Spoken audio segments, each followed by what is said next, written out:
বর্তমানে কার্তিকের যা দুরবস্থা, এরকম আর কোনো দেবতার যে দুরবস্থা হয়েছে সেটা জানা যায় না।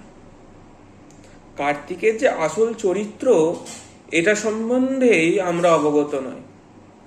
শুধুমাত্র পুত্র লাভের আশাতেই এই কার্তিক পুজো বিভিন্ন বাড়িতে করা হয়ে থাকে। শুধু কি তাই? কার্তিক কি শুধুমাত্র সুতোপ্রদই?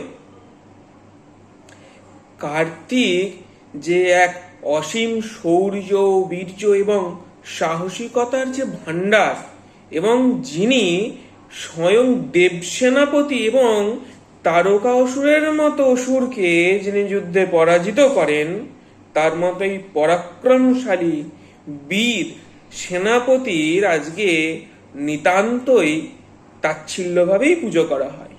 এবং তার যে এই মহানতা, তার যে এই গুণাবলী, এই সম্বন্ধেই মানুষজন অবগত নয়। তাকে যেন আমরা দিনকে দিন হারিয়ে ফেলছি আমাদের সমাজ থেকে।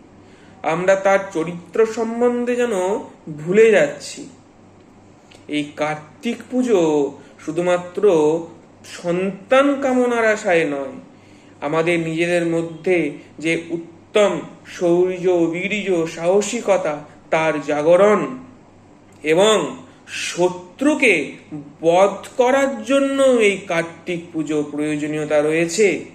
এই কার্তিক পুজোর মাধ্যমে যাতে বাঙালির ঘরে ঘরে একটি করে সাহসী সন্তান লাভ হয়, তার প্রয়োজনীয়তা রয়েছে।